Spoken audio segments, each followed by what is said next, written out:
The pomegranate seeds. Nathaniel Hawthorne. Mother Sis was exceedingly fond of her daughter Proserpina, and seldom let her go alone into the fields. But, just at the time when my story begins, the good lady was very busy, because she had the care of the wheat, and the Indian corn, and the rye and barley and, in short, of the crops of every kind, all over the earth, and as the season had thus far been uncommonly backward, it was necessary to make the harvest ripen more speedily than usual. So she put on her turban, made of poppies, a kind of flower which she was always noted for wearing, and got into her car drawn by a pair of winged dragons, and was just ready to set off. "Dear mother," said Proserpina, "I shall be very lonely while you are away. May I not run down to the shore, and ask some of the sea nymphs to come up out of the waves and play with me?" "Yes, child," answered Mother Sis. "The sea nymphs are good creatures, and will never lead you into any harm. But you must take care not to stray away from them, nor go wandering about the fields by yourself. Young girls, without their mothers to take care of them, are very apt to get into mischief." The child promised to be as prudent as if she were a grown-up woman, and, by the time the winged dragons had whirled the car out of sight, she was already on the shore, calling to the sea nymphs to come and play with her. They knew Proserpina's voice, and were not long in showing their glistening faces and sea-green hair above the water, at the bottom of which was their home. They brought along with them a great many beautiful shells, and sitting down on the moist sand, where the surf wave broke over them, they busied themselves in making a necklace, which they hung round Proserpina's neck. By way of showing her gratitude, the child besought them to go with her a little way into the fields, so that they might gather abundance of flowers, with which she would make each of her kind playmates a wreath. "Oh no, dear Proserpina," cried the sea nymphs, "we dare not go with you upon the dry land. We are apt to grow faint, unless at every breath we can snuff up the salt breeze of the ocean. And don't you see how careful we are to let the surf wave break over us every moment or two, so as to keep ourselves comfortably moist? If it were not for that, we should look like bunches of uprooted seaweed dried in the sun. It is a great pity," said Proserpina. "But do you wait for me here, and I will run and gather my apron full of flowers, and be back again before the surf wave has broken 10 times over you. I long to make you some wreaths that shall be as lovely as this necklace of many-colored shells." "We will wait, then," answered the sea nymphs. "But while you are gone, we may as well lie down on a bank of soft sponge under the water. The air today is a little too dry for our comfort. But we will pop up our heads every few minutes to see if you are coming." The young Proserpina ran quickly to a spot where, only the day before, she had seen a great many flowers. These, however, were now a little past their bloom, and wishing to give her friends the freshest and loveliest blossoms, she strayed farther into the fields, and found some that made her scream with delight. Never had she met with such exquisite flowers before: violets so large and fragrant, roses with so rich and delicate a blush, such superb hyacinths and such aromatic pinks, and many others, some of which seemed to be of new shapes and colors. 2 or 3 times, moreover, she could not help thinking that a tuft of most splendid flowers had suddenly sprouted out of the earth before her very eyes, as if on purpose to tempt her a few steps farther. Proserpina's apron was soon filled, and brimming over with delightful blossoms. She was on the point of turning back in order to rejoin the sea nymphs, and sit with them on the moist sands, all twining wreaths together. But, a little farther on, what should she behold? It was a large shrub, completely covered with the most magnificent flowers in the world. "The darlings!" cried Proserpina, and then she thought to herself, "I was looking at that spot only a moment ago. How strange it is that I did not see the flowers." The nearer she approached the shrub, the more attractive it looked, until she came quite close to it, and then, although its beauty was richer than words can tell, she hardly knew whether to like it or not. It bore above 100 flowers of the most brilliant hues, and each different from the others, but all having a kind of resemblance among themselves, which showed them to be sister blossoms. But there was a deep, glossy luster on the leaves of the shrub, and on the petals of the flowers, that made Proserpina doubt whether they might not be poisonous. To tell you the truth, foolish as it may seem, she was half inclined to turn round and run away. "What a silly child I am," thought she, taking courage. "It is really the most beautiful shrub that ever sprang out of the earth. I will pull it up by the roots, and carry it home, and plant it in my mother's garden."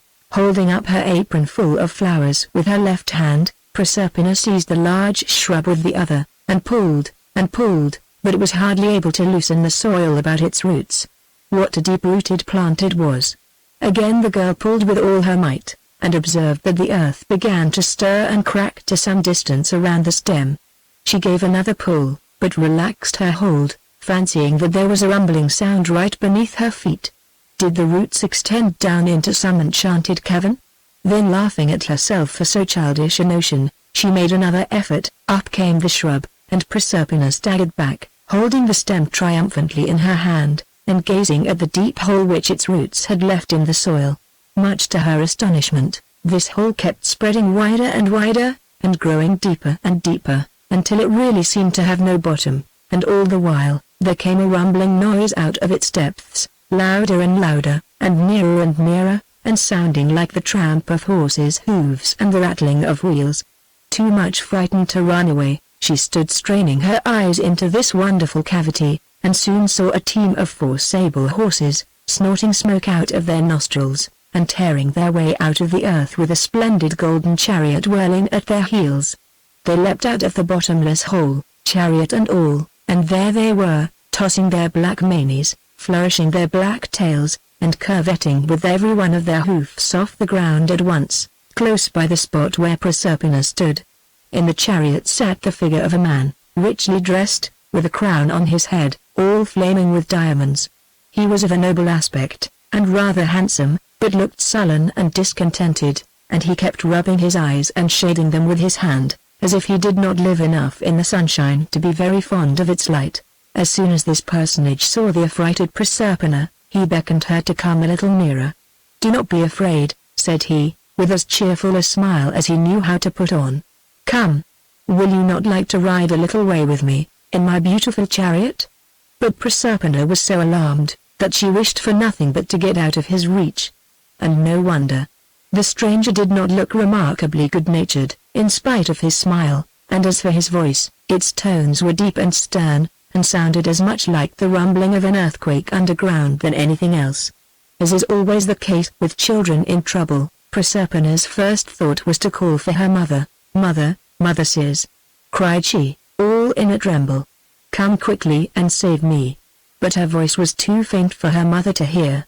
Indeed, it is most probable that Sis was then 1,000 miles off, making the corn grow in some far distant country.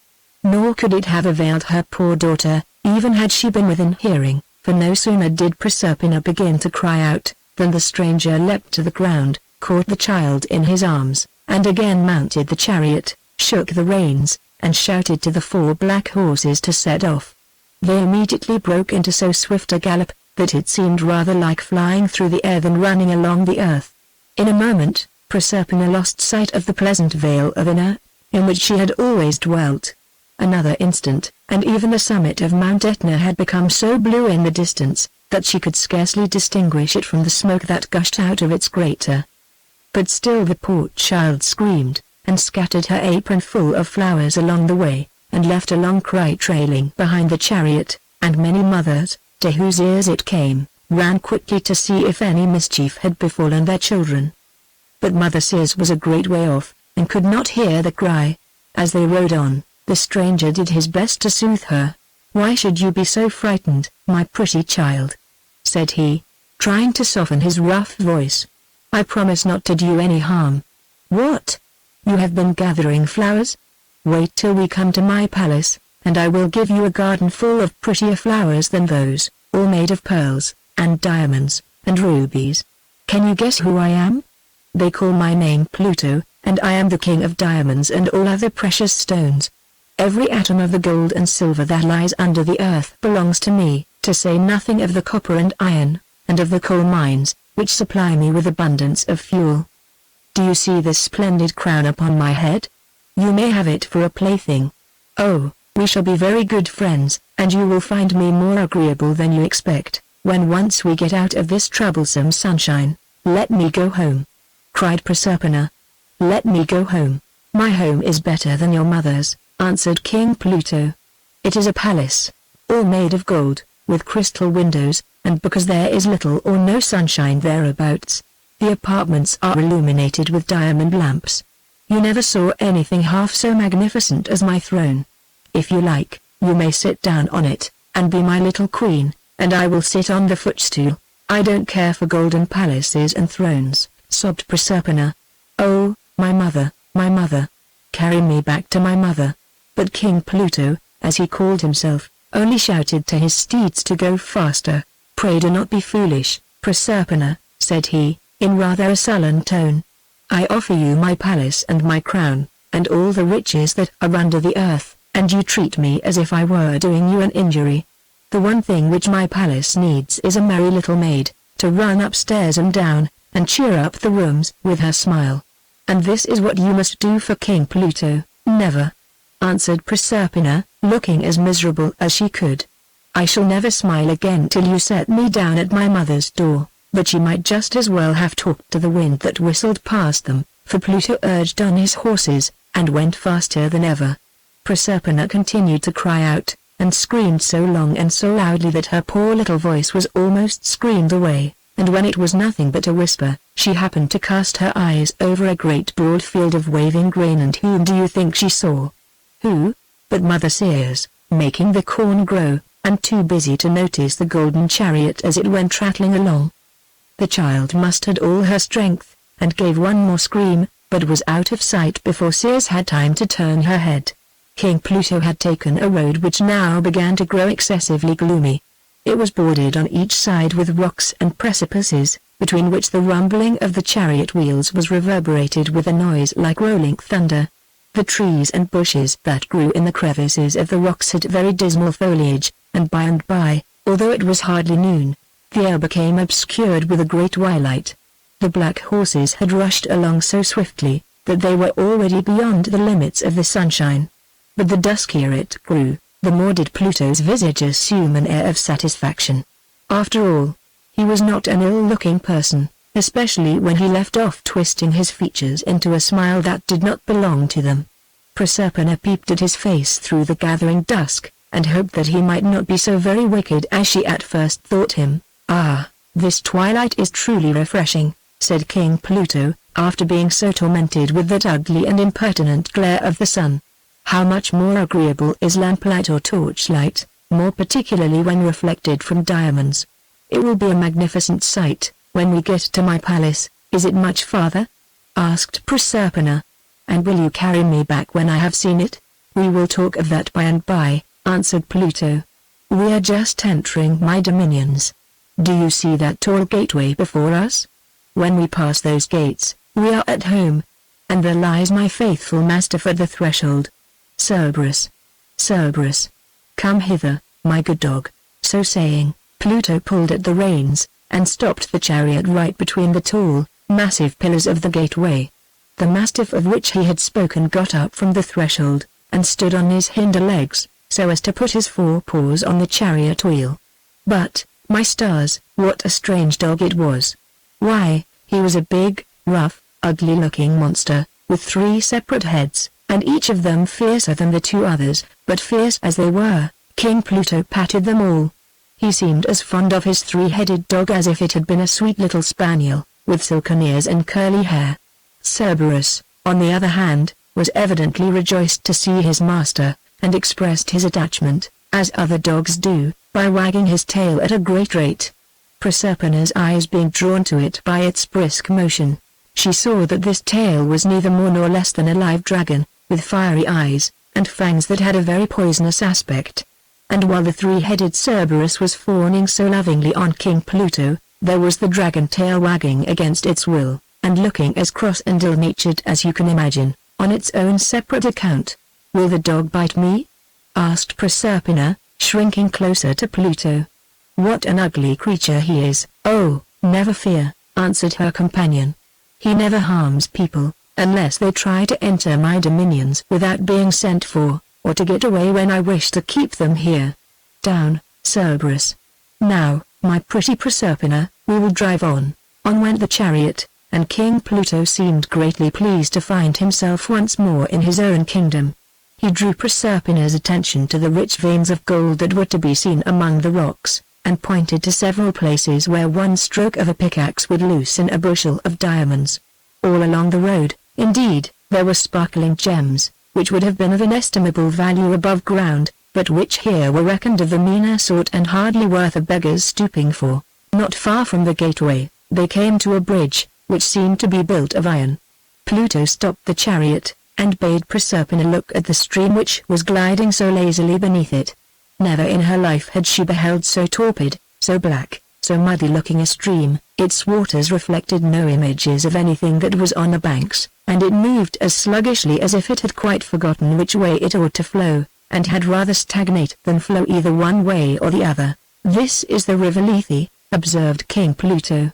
"Is it not a very pleasant stream?" "I think it a very dismal one," answered Proserpina. "It suits my taste, however," answered Pluto, who was apartment to be sullen when anybody disagreed with him. "At all events, its water has one excellent quality, for a single draught of it makes people forget every care and sorrow that has hitherto tormented them. Only sip a little of it, my dear Proserpina, and you will instantly cease to grieve for your mother, and will have nothing in your memory that can prevent your being perfectly happy in my palace. I will send for some, in a golden goblet, the moment we arrive." "Oh, no, no, no!" cried Proserpina, weeping afresh. "I had 1,000 times rather be miserable with remembering my mother, than be happy in forgetting her. That dear, dear mother! I never, never will forget her." "We shall see," said King Pluto. "You do not know what fine times we will have in my palace. Here we are just at the portal. These pillars are solid gold, I assure you." He alighted from the chariot, and taking Proserpina in his arms, carried her up a lofty flight of steps into the great hall of the palace. It was splendidly illuminated by means of large precious stones, of various hues, which seemed to burn like so many lamps, and glowed with 100-fold radiance all through the vast apartment.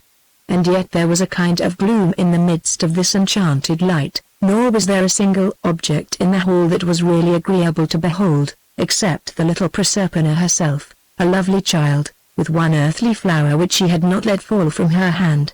It is my opinion that even King Pluto had never been happy in his palace, and that this was the true reason why he had stolen away Proserpina, in order that he might have something to love, instead of cheating his heart any longer with this tiresome magnificence.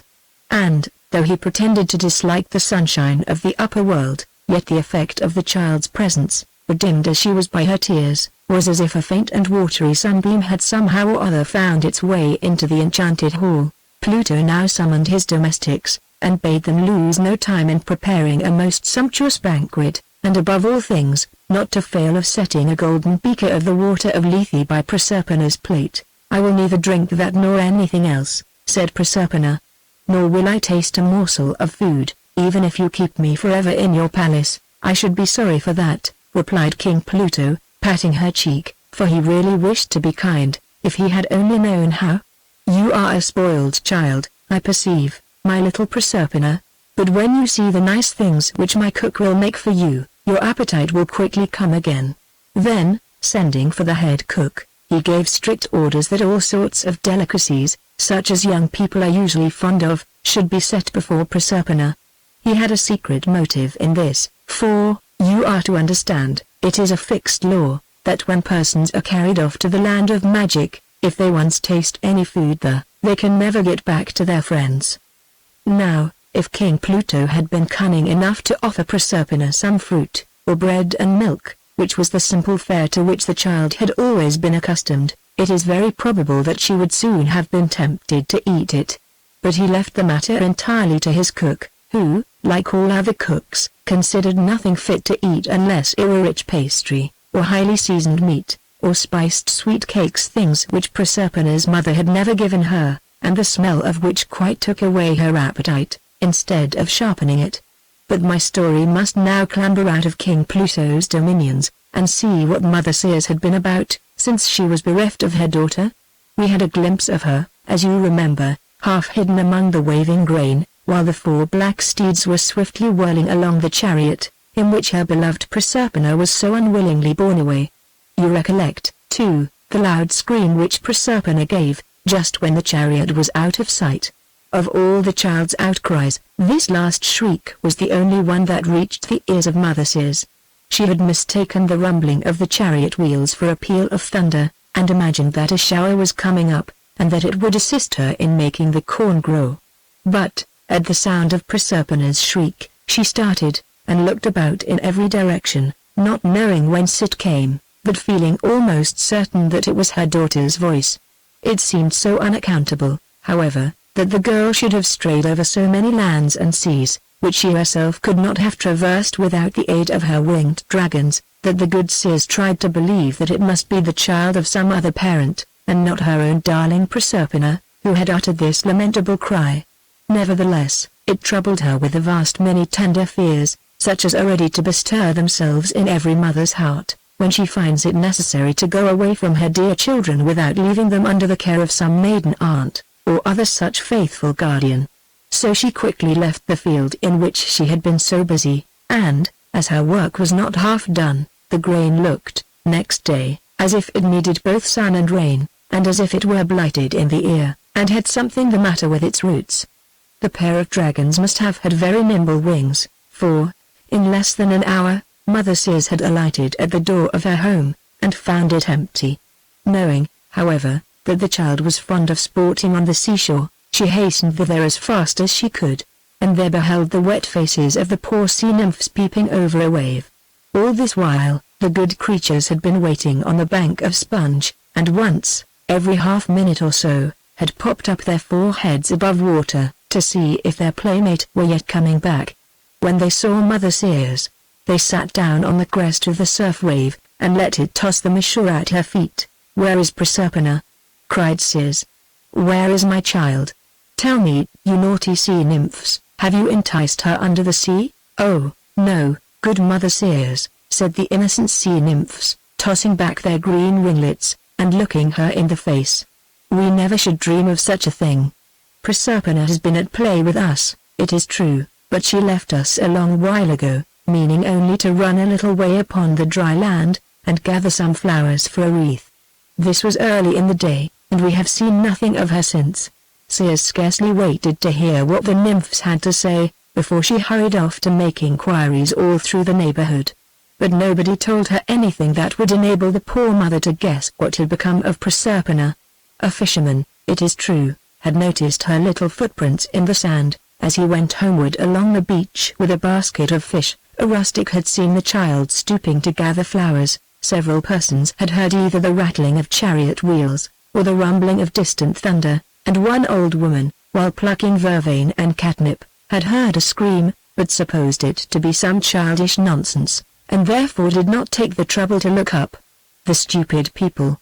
It took them such a tedious while to tell the nothing that they knew, that it was dark night before Mother Sears found out that she must seek her daughter elsewhere. So she lighted a torch, and set forth, resolving never to come back until Proserpina was discovered. In her haste and trouble of mind, she quite forgot her car and the winged dragons, or, it may be, she thought that she could follow up the search more thoroughly on foot.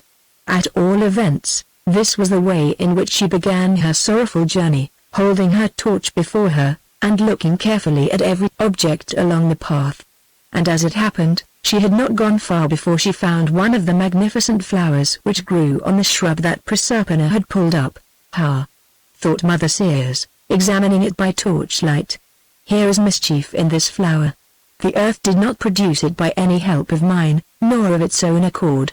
It is the work of enchantment, and is therefore poisonous, and perhaps it has poisoned my poor child." But she put the poisonous flower in her bosom, not knowing whether she might ever find any other memorial of Proserpina. All night long, at the door of every cottage and farmhouse, Sears knocked, and called up the weary laborers to inquire if they had seen her child, and they stood, gaping and half asleep, at the threshold, and answered her pityingly, and besought her to come in and rest. At the portal of every palace, too, she made so loud a summons that the menials hurried to throw open the gate, thinking that it must be some great king or queen, who would demand a banquet for supper and a stately chamber to repose in. And when they saw only a sad and anxious woman, with a torch in her hand and a wreath of withered poppies on her head, they spoke rudely, and sometimes threatened to set the dogs upon her. But nobody had seen Proserpina, nor could give Mother Sears the least hint which way to seek her. Thus passed the night, and still she continued her search without sitting down to rest, or stopping to take food, or even remembering to put out the torch, although first the rosy dawn, and then the glad light of the morning sun, made its red flame look thin and pale. But I wonder what sort of stuff this torch was made of, for it burned dimly through the day, and, at night, was as bright as ever, and never was extinguished by the rain or wind, in all the weary days and nights while Sears was seeking for Proserpina. It was not merely of human beings that she asked tidings of her daughter. In the woods and by the streams, she met creatures of another nature, who used, in those old times, to haunt the pleasant and solitary places, and were very sociable with persons who understood their language and customs, as Mother Sears did. Sometimes, for instance, she tapped with her finger against the knotted trunk of a majestic oak, and immediately its rude bark would cleave asunder, and forth would step a beautiful maiden, who was the hamadryad of the oak, dwelling inside of it, and sharing its long life, and rejoicing when its green leaves sported with the breeze. But not one of these leafy damsels had seen Proserpina. Then, going a little farther, Sears would, perhaps, come to a fountain, gushing out of a pebbly hollow in the earth, and would dabble with her hand in the water. Behold, up through its sandy and pebbly bed, along with the fountain's gush, a young woman with dripping hair would arise, and stand gazing at Mother Sears, half out of the water, and undulating up and down with its ever-restless motion. But when the mother asked whether her poor lost child had stopped to drink out of the fountain, the naiad, with weeping eyes, for these water nymphs had tears to spare for everybody's grief, would answer no. In a murmuring voice, which was just like the murmur of the stream. Often, likewise, she encountered fauns, who looked like sunburnt country people, except that they had hairy ears, and little horns upon their foreheads, and the hinder legs of goats, on which they gamboled merrily about the woods and fields. They were a frolicsome kind of creature, but grew as sad as their cheerful dispositions would allow, when Sears inquired for her daughter, and they had no good news to tell. But sometimes she came suddenly upon a rude gang of satyrs, who had faces like monkeys, and horses' tails behind them, and who were generally dancing in a very boisterous manner, with shouts of noisy laughter. When she stopped to question them, they would only laugh the louder, and make new merriment out of the lone woman's distress. How unkind of those ugly satyrs! And once, while crossing a solitary sheep pasture, she saw a personage named Pan, seated at the foot of a tall rock, and making music on a shepherd's flute.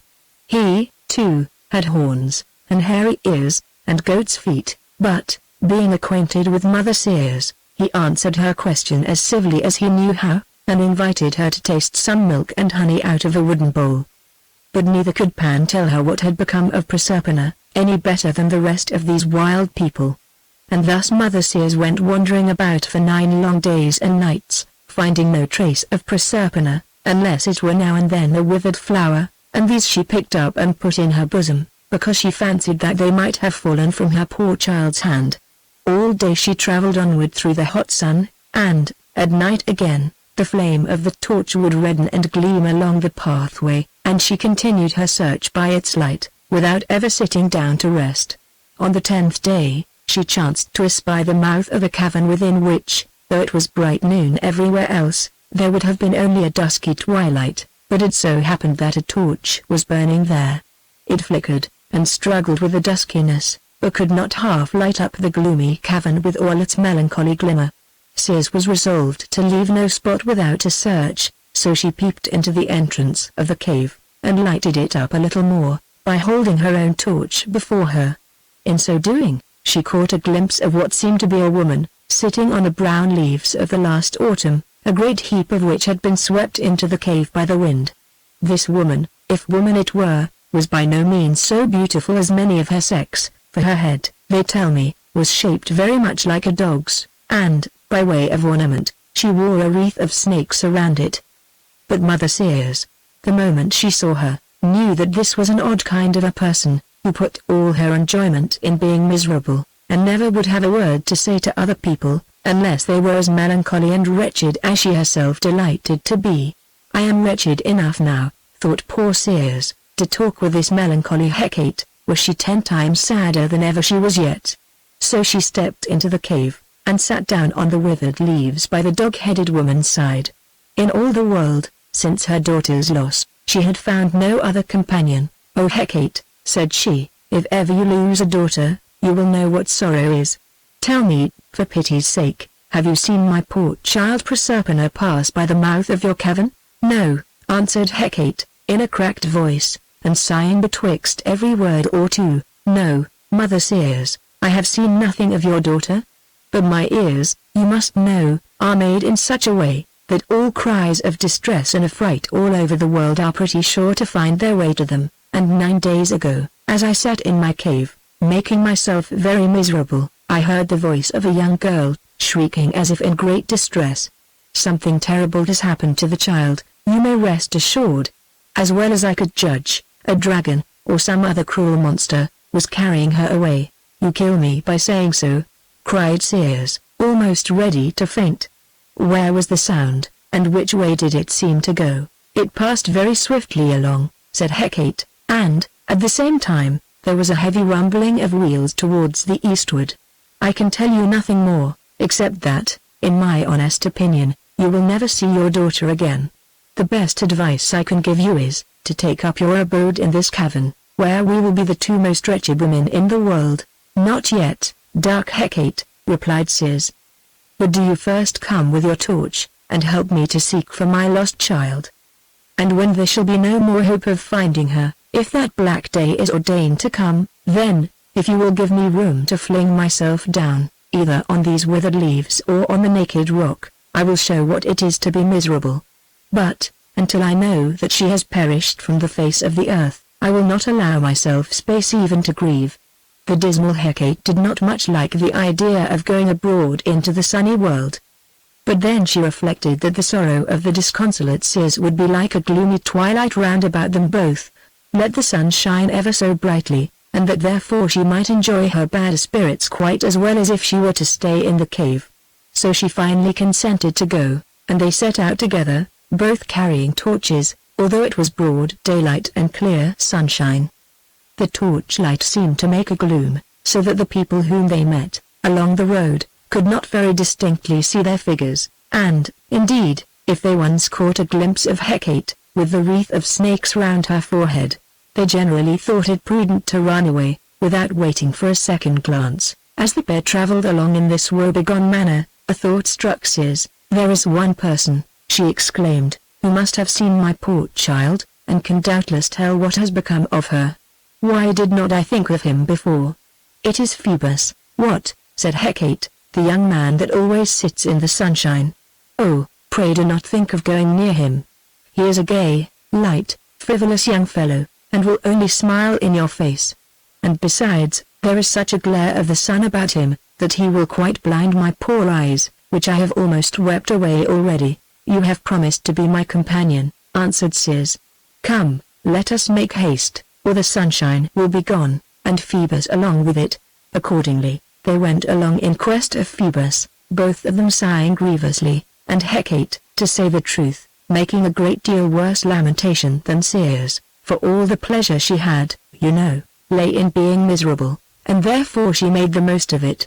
By and by, after a pretty long journey, they arrived at the sunniest spot in the whole world.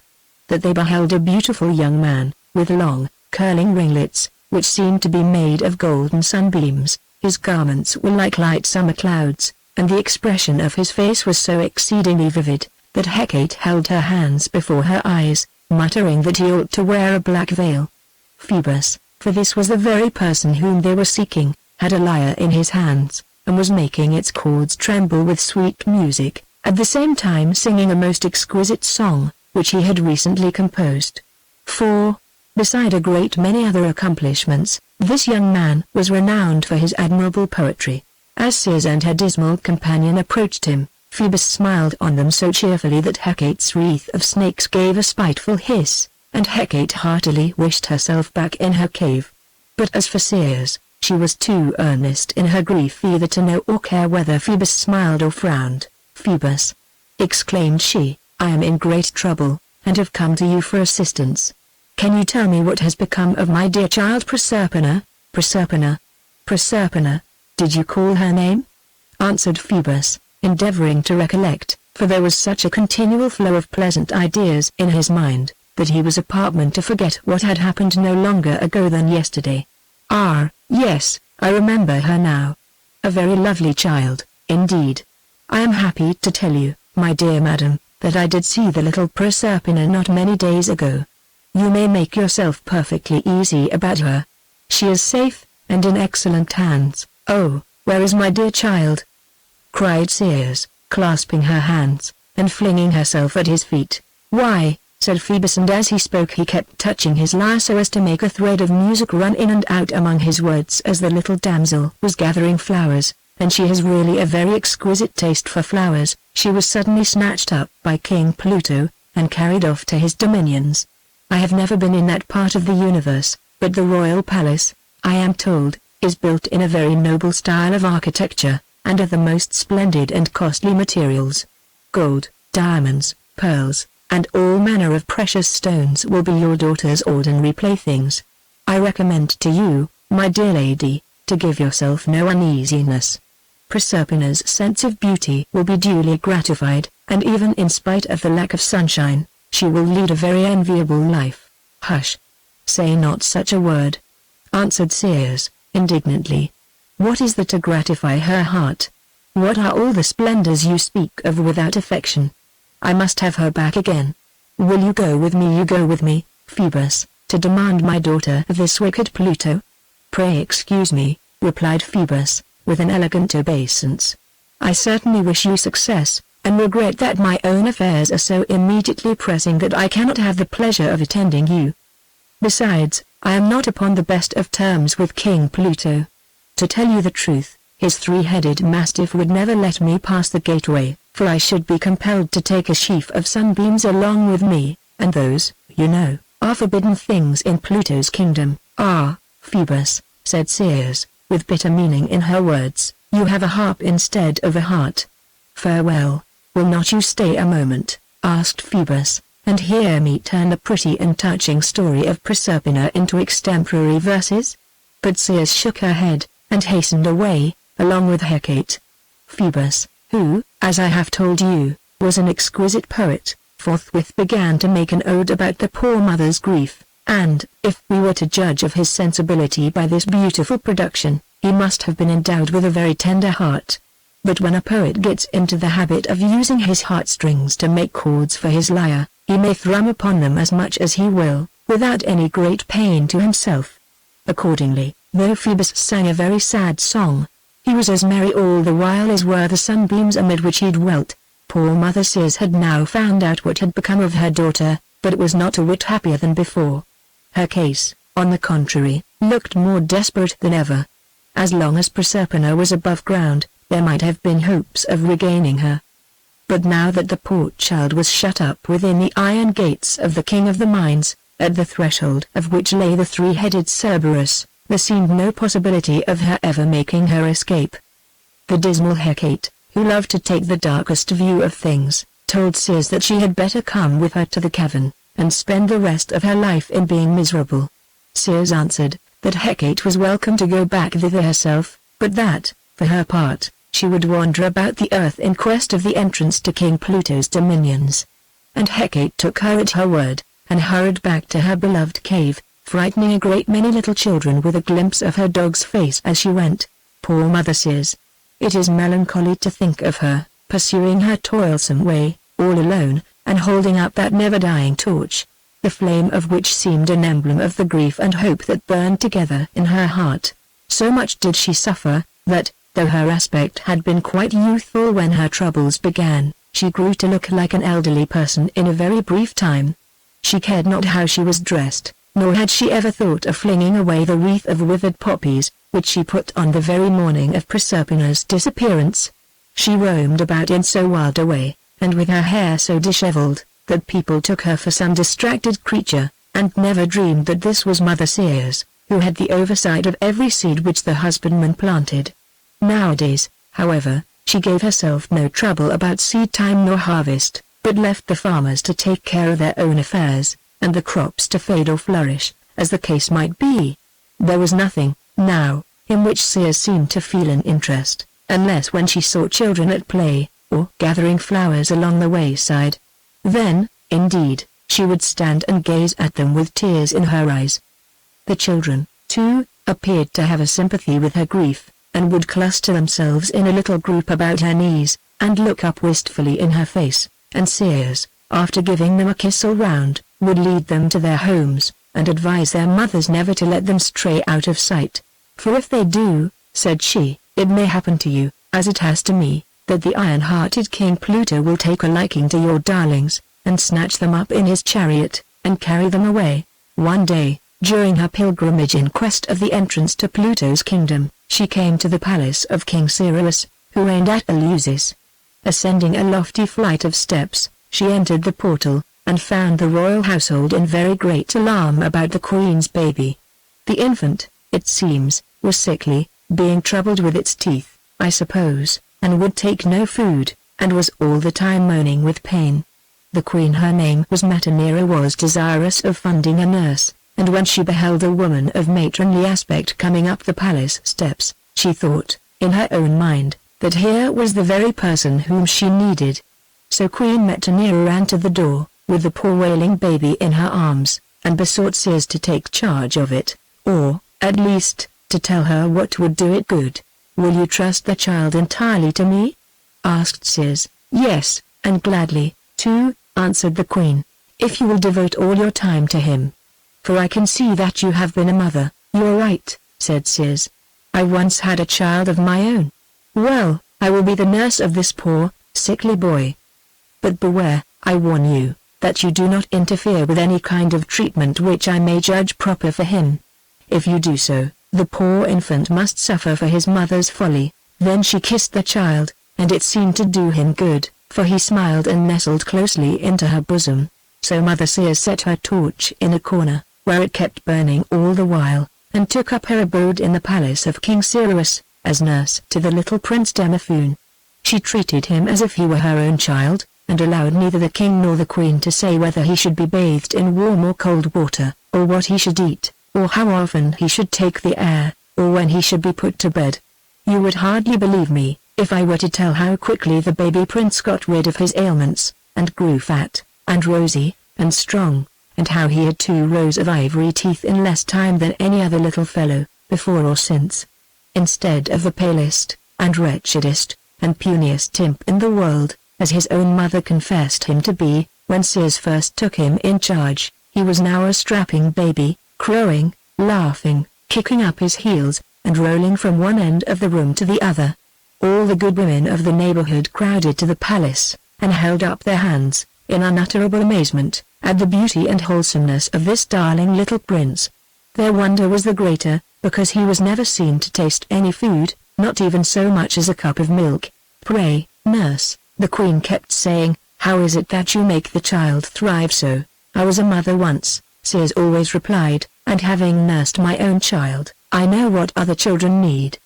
But Queen Metaneira, as was very natural, had a great curiosity to know precisely what the nurse did to her child. One night, therefore, she hid herself in the chamber where Sears and the little prince were accustomed to sleep. There was a fire in the chimney, and it had now crumbled into great coals and embers, which lay glowing on the hearth, with a blaze flickering up now and then, and flinging a warm and ruddy light upon the walls. Sears sat before the hearth with the child in her lap, and the firelight making her shadow dance upon the ceiling overhead. She undressed the little prince, and bathed him all over with some fragrant liquid out of a vase. The next thing she did was to rake back the red embers, and make a hollow place among them, just where the backlog had been. At last, while the baby was crowing, and clapping its fat little hands, and laughing in the nurse's face, just as you may have seen your little brother or sister do before going into its warm bath, Sears suddenly laid him, all naked as he was, in the hollow among the red-hot embers. She then raked the ashes over him, and turned quietly away. You may imagine, if you can, how Queen Metaneira shrieked, thinking nothing less than that her dear child would be burned to a cinder. She burst forth from her hiding place, and running to the hearth, raked open the fire, and snatched up poor little Prince Demophoon out of his bed of live coals, one of which he was gripping in each of his fists. He immediately set up a grievous cry, as babies are apartment to do, when rudely startled out of a sound sleep. To the Queen's astonishment and joy, she could perceive no token of the child's being injured by the hot fire in which he had lain. She now turned to Mother Sears, and asked her to explain the mystery. "Foolish woman," answered Sears, "did you not promise to entrust this poor infant entirely to me? You little know the mischief you have done him. Had you left him to my care, he would have grown up like a child of celestial birth, endowed with superhuman strength and intelligence, and would have lived forever. Do you imagine that earthly children are to become immortal without being tempered to it in the fiercest heat of the fire? But you have ruined your own son. For though he will be a strong man and a hero in his day, yet, on account of your folly, he will grow old, and finally die, like the sons of other women. The weak tenderness of his mother has cost the poor boy an immortality. Farewell." Saying these words, she kissed the little Prince Demophoon, and sighed to think what he had lost, and took her departure without heeding Queen Metanira, who entreated her to remain, and cover up the child among the hot embers as often as she pleased. Poor baby! He never slept so warmly again. While she dwelt in the king's palace, Mother Sears had been so continually occupied with taking care of the young prince, that her heart was a little lightened of its grief for Proserpina. But now, having nothing else to busy herself about, she became just as wretched as before. At length, in her despair, she came to the dreadful resolution that not a stalk of grain, nor a blade of grass, not a potato, nor a turnip, nor any other vegetable that was good for man or beast to eat, should be suffered to grow until her daughter were restored. She even forbade the flowers to bloom, lest somebody's heart should be cheered by their beauty.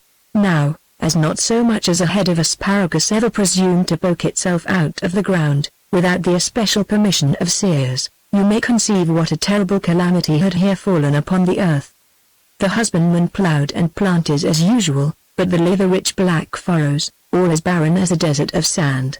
The pastures looked as brown in the sweet month of June as ever they did in chill November. The rich man's broad acres and the cottager's small garden patch were equally blighted.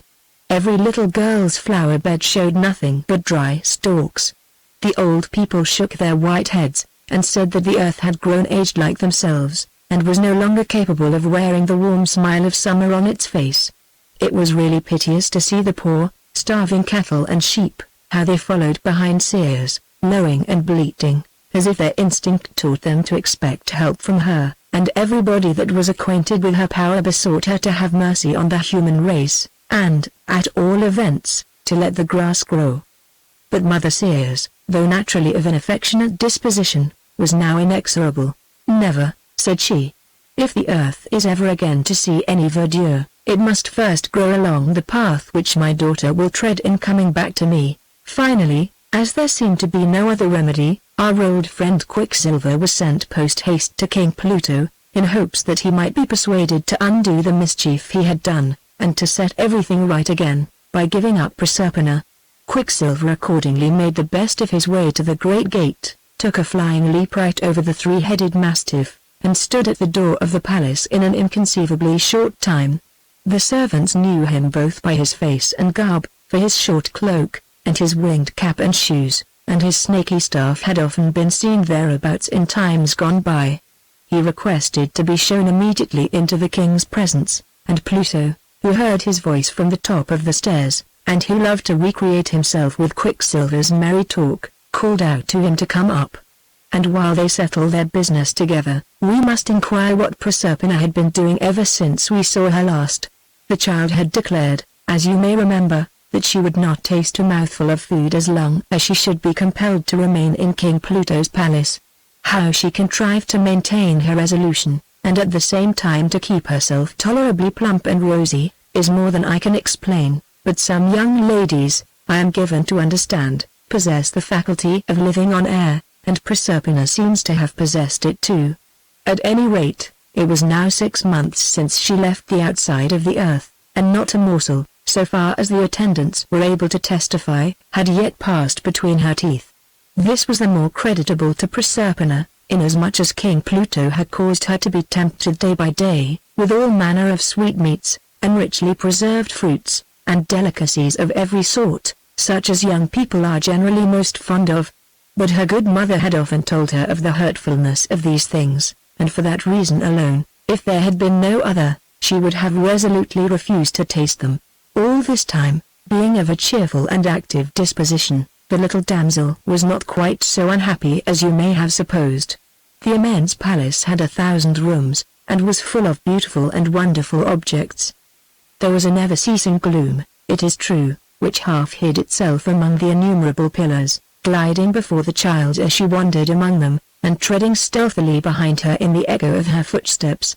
Neither was all the dazzle of the precious stones, which flamed with their own light, worth one gleam of natural sunshine, nor could the most brilliant of the many-colored gems, which Proserpina had for playthings, vie with the simple beauty of the flowers she used to gather. But still, whenever the girl went among those gilded halls and chambers, it seemed as if she carried nature and sunshine along with her, and as if she scattered dewy blossoms on her right hand and on her left.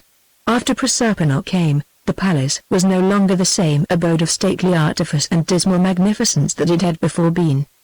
The inhabitants all felt this, and King Pluto more than any of them. "My own little Proserpina," he used to say, "I wish you could like me a little better. We gloomy and cloudy-natured persons have often as warm hearts, at bottom, as those of a more cheerful character. If you would only stay with me of your own accord, it would make me happier than the possession of 100 such palaces as this." "Ah," said Proserpina, "you should have tried to make me like you before carrying me off. And the best thing you can now do is, to let me go again. Then I might remember you sometimes, and think that you were as kind as you knew how to be.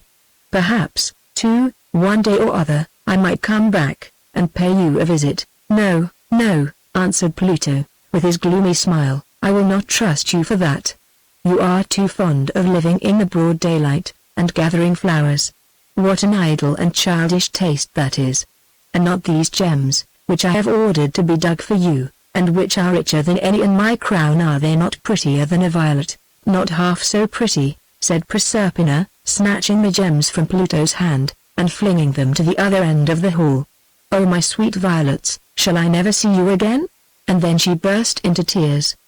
But young people's tears have very little saltness or acidity in them, and do not inflame the eyes so much as those of grown persons, so that it is not to be wondered at, if, a few moments afterwards, Proserpina was sporting through the hall almost as merrily as she and the 4 sea nymphs had sported along the edge of the surf wave. King Pluto gazed after her, and wished that he, too, was a child. And little Proserpina, when she turned about, and beheld this great king standing in his splendid hall, and looking so grand, and so melancholy, and so lonesome, was smitten with a kind of pity.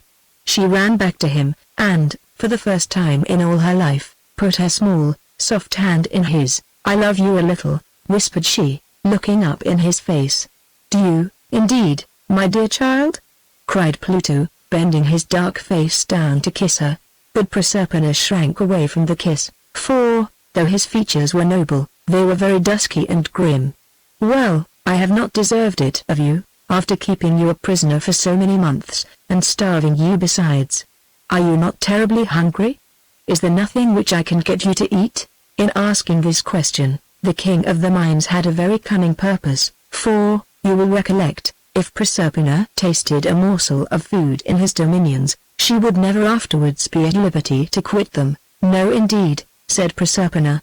"Your head cook is always baking, and stewing, and roasting, and rolling out paste, and contriving one dish or another, which he imagines may be to my liking.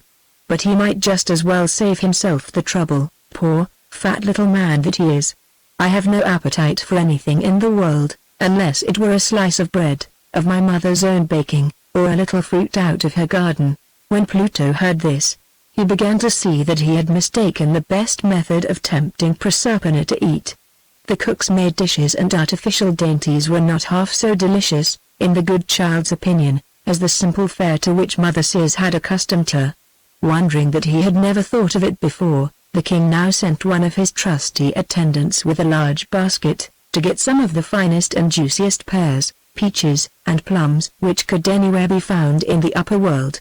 Unfortunately, however, this was during the time when Sears had forbidden any fruits or vegetables to grow, and, after seeking all over the earth, King Pluto's servant found only a single pomegranate, and that so dried up as not to be worth eating. Nevertheless, since there was no better to be had, he brought this dry, old withered pomegranate home to the palace, put it on a magnificent golden salver, and carried it up to Proserpina. Now, it happened, curiously enough, that, just as the servant was bringing the pomegranate into the back door of the palace, our friend Quicksilver had gone up the front steps, on his errand to get Proserpina away from King Pluto. As soon as Proserpina saw the pomegranate on the golden salver, she told the servant he had better take it away again. "I shall not touch it, I assure you," said she. "If I were ever so hungry, I should never think of eating such a miserable, dry pomegranate as that. It is the only one in the world," said the servant. He set down the golden salver, with the wizened pomegranate upon it, and left the room. When he was gone, Proserpina could not help coming close to the table, and looking at this poor specimen of dried fruit with a great deal of eagerness, for, to say the truth, on seeing something that suited her taste, she felt all the 6 months' appetite taking possession of her at once. To be sure, it was a very wretched-looking pomegranate, and seemed to have no more juice in it than an oyster shell. But there was no choice of such things in King Pluto's palace. This was the first fruit she had seen there, and the last she was ever likely to see, and unless she ate it up immediately, it would grow drier than it already was, and be wholly unfit to eat. "At least, I may smell it," thought Proserpina. So she took up the pomegranate, and applied it to her nose, and, somehow or other, being in such close neighborhood to her mouth, the fruit found its way into that little red cave. Dear me! What an everlasting pity! Before Proserpina knew what she was about, her teeth had actually bitten it, of their own accord. Just as this fatal deed was done, the door of the apartment opened, and in came King Pluto, followed by Quicksilver, who had been urging him to let his little prisoner go. At the first noise of their entrance, Proserpina withdrew the pomegranate from her mouth. But Quicksilver, whose eyes were very keen, and his wits the sharpest that ever anybody had, perceived that the child was a little confused, and seeing the empty salver, he suspected that she had been taking a sly nibble of something or other. As for honest Pluto, he never guessed at the secret. "My little Proserpina," said the king, sitting down, and affectionately drawing her between his knees, "here is Quicksilver, who tells me that a great many misfortunes have befallen innocent people on account of my detaining you in my dominions. To confess the truth, I myself had already reflected that it was an unjustifiable act to take you away from your good mother. But, then, you must consider, my dear child, that this vast palace is apartment to be gloomy, although the precious stones certainly shine very bright, and that I am not of the most cheerful disposition, and that therefore it was a natural thing enough to seek for the society of some merrier creature than myself. I hoped you would take my crown for a plaything, and me you laugh, naughty Proserpina, me, grim as I am, for a playmate. It was a silly expectation, not so extremely silly, whispered Proserpina. You have really amused me very much, sometimes, thank you, said King Pluto, rather dryly. But I can see plainly enough, that you think my palace a dusky prison, and me the iron-hearted keeper of it. And an iron heart I should surely have, if I could detain you here any longer, my poor child, when it is now 6 months since you tasted food. I give you your liberty. Go with Quicksilver. Hasten home to your dear mother. Now, although you may not have supposed it, Proserpina found it impossible to take leave of poor King Pluto without some regrets, and a good deal of compunction for not telling him about the pomegranate. She even shed a tear or two, thinking how lonely and cheerless the great palace would seem to him, with all its ugly glare of artificial light, after she herself his one little ray of natural sunshine, whom he had stolen, to be sure, but only because he valued her so much after she should have departed. I know not how many kind things she might have said to the disconsolate king of the mines, had not Quicksilver hurried her way. Come along quickly, whispered he in her ear, or his majesty may change his royal mind. And take care, above all things, that you say nothing of what was brought you on the golden salver. In a very short time, They had passed the great gateway, leaving the three-headed Cerberus, barking, and yelping, and growling, with threefold din, behind them, and emerged upon the surface of the earth. It was delightful to behold, as Proserpina hastened along, how the path grew verdant behind and on either side of her. Wherever she set her blessed foot, there was at once a dewy flower. The violets gushed up along the wayside. The grass and the grain began to sprout with tenfold vigor and luxuriance, to make up for the dreary months that had been wasted in barrenness. The starved cattle immediately set to work grazing, after their long fast, and ate enormously, all day, and got up at midnight to eat more. But I can assure you it was a busy time of year with the farmers, when they found the summer coming upon them with such a rush. Nor must I forget to say, that all the birds in the whole world hopped about upon the newly blossoming trees, and sang together, in a prodigious ecstasy of joy. Mother Sears had returned to her deserted home, and was sitting disconsolately on the doorstep, with her torch burning in her hand. She had been idly watching the flame for some moments past, when, all at once, it flickered and went out. "What does this mean?" thought she. It was an enchanted torch, and should have kept burning till my child came back. Lifting her eyes, she was surprised to see a sudden verdure flashing over the brown and barren fields, exactly as you may have observed a golden hue gleaming far and wide across the landscape, from the just risen sun. "Does the earth disobey me?" exclaimed Mother Sears, indignantly. "Does it presume to be green, when I have bidden it be barren, until my daughter shall be restored to my arms? Then open your arms, dear mother," cried a well-known voice, "and take your little daughter into them." And Proserpina came running, and flung herself upon her mother's bosom. Their mutual transport is not to be described. The grief of their separation had caused both of them to shed a great many tears, and now they shed a great many more, because their joy could not so well express itself in any other way. When their hearts had grown a little more quiet, Mother Sears looked anxiously at Proserpina. "My child," said she, "did you taste any food while you were in King Pluto's palace?" "Dearest mother," exclaimed Proserpina, "I will tell you the whole truth. Until this very morning, not a morsel of food had passed my lips. But today, they brought me a pomegranate, a very dry one it was, and all shriveled up, till there was little left of it but seeds and skin, and having seen no fruit for so long a time, and being faint with hunger, I was tempted just to bite it. The instant I tasted it, King Pluto and Quicksilver came into the room. I had not swallowed a morsel, but dear mother, I hope it was no harm, but 6 of the pomegranate seeds, I am afraid, remained in my mouth." "Ah, unfortunate child, and miserable me!" exclaimed Sears. "For each of those 6 pomegranate seeds you must spend 1 month of every year in King Pluto's palace. You are but half restored to your mother. Only 6 months with me, and 6 with that good-for-nothing King of Darkness." "Do not speak so harshly of poor King Pluto," said Proserpina, kissing her mother. "He has some very good qualities, and I really think I can bear to spend 6 months in his palace, if you will only let me spend the other 6 with you. He certainly did very wrong to carry me off, but then, as he says, it was but a dismal sort of life for him, to live in that great gloomy place, all alone, and it has made a wonderful change in his spirits to have a little girl to run upstairs and down. There is some comfort in making him so happy, and so, upon the whole, dearest mother, let us be thankful that he is not to keep me the whole year round."